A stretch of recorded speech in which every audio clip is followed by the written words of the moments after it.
I will share a personal story with you on that, on your point, your penultimate point there. When my husband and I were first getting together, I mean, it was a suitable time into the relationship. I'll just leave it at that. And we had a night together.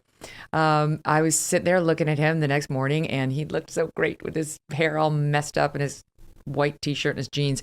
And he looked at me and said, "By the way, if you don't want children, you should tell me soon." I was like, oh, I mean, ladies, you can feel my heart swooning, right? It was like I was in love with him from that minute forward, because he was expressing exactly what you're saying, Bret. He was this evolved, incredibly great guy who was putting it on the table saying, yeah, I want you and I want to build a family with you. And if that's not your goal, if you're somebody who just wants to be the career woman I say on Fox News, that's actually not for me. There are men like that out there. I think, Heather, sometimes we convince ourselves they don't exist. Yeah, I mean, to your anecdote, I've got one. It's not as personal, but Bob Trivers, who is an extraordinary evolutionary biologist and was our undergraduate advisor, and excuse me, we asked him if he would be the what's the word officiant. For the officiant at our wedding. And so he came up into the Sierra Nevada and officiated at our wedding. We'd been together for many years, and Bob knew us, Dr. Trivers knew us as undergrads and as, burgeoning evolutionary biologists. And so he agreed to do this wedding ceremony for us in the mountains. But he insisted the day before on basically interviewing us, as clergy might have. And one of, the only question I remember that he asked us was, "Do you intend to have children?" And it became very clear that if we had said no, he was going to have a harder time knowing what to say about us, even though he respected our brains greatly and us as friends. But for him, that was, a key part of what the marriage ceremony was about. Wow. Wow. So how has it gotten so turned on its head? We, mentioned birth control and sort of women's liberation, which we've talked about the benefits of, sure, but how has everything gotten so weird where now promiscuity is somehow a sign of your fierceness? And I know I said this yesterday, I feel like Tipper Gore. I really feel uncomfortable saying this stuff, but I have to be honest because I know I speak for a lot of people. I'm uncomfortable with the asses everywhere, the Kardashian body. It's like, it's so in your face. There's nothing left to the imagination. It just feels vulgar to me.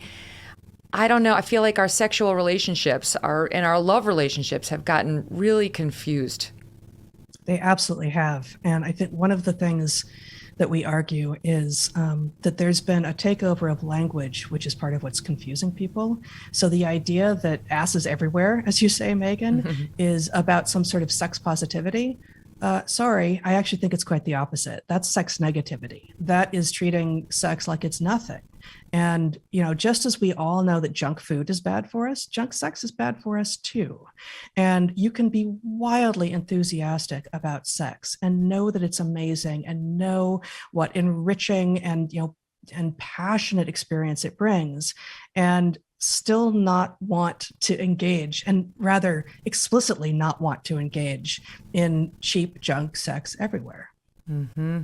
Right. And we don't see that message anywhere near as much. It was like, back in the 50s, you'd be totally shamed if you wanted to have premarital sex. And then like everything, we totally overcorrected to where now somehow you're fierce, again, to use that word, if you've lost count of your partners and you're living in a throuple and monogamy is a joke to you. And by the way, so is gender. And it was like, I feel for these 20-year-olds, Bret, and as the mother of 3 young kids, I feel for them too. I'm really hoping and praying that by the time they get to college in 6 to 8 years, it's all going to be solved. Now, they have a serious problem that I think many of them are just not aware of, right? Because they don't understand that there is some sort of alternative to the world they've been handed, but they need to discover it and figure out how to make it work. And this is not simple because let's say, for example, that you correctly understand that there's something wrong with these new sophistications and that it doesn't result in sexual satisfaction for anyone, as far as I can tell. So you decide you're going to not do that. Well, suddenly you're in competition for attention with all sorts of people who haven't decided that. And I don't know that phones ring anymore so much, but your phone's not going to ring if that's what they do. And so it's going to seem like you've made an error, when in fact, one needs to recognize, if we go back to the idea that men have two different ways of reproducing and one involves no commitment, if you are trying to compete for attention and you get attention of men by behaving in this incredibly provocative way, it works, but it's not the right kind of attention, because men are wired to view women who behave that way differently than they view women who behave in a choosy way. And so the way to do this, if you are a young person and you're trying to figure out how to navigate this part of your life, I think the thing to shoot for is a culture in which people who get it opt out of these false sophistications and begin to generate some new set of rules about how they will behave towards each other. And you know what? It's not going to be as exciting on a nightly basis, but will it result in you being satisfied years down the road? The chances are much, much greater. Okay, but I'll challenge you on that. I actually think it is more satisfying on a nightly basis because the chase is fun, and extending the chase. Doug is still chasing me. We've been married for 15 years. He's still on unsteady ground. I agree. I said it wouldn't be as exciting, but I didn't say it wouldn't be as satisfying. I agree with you that the all wisdom is very closely related to delayed gratification. And so the point is, the sex you ultimately have at the end of that chase is a whole different sport.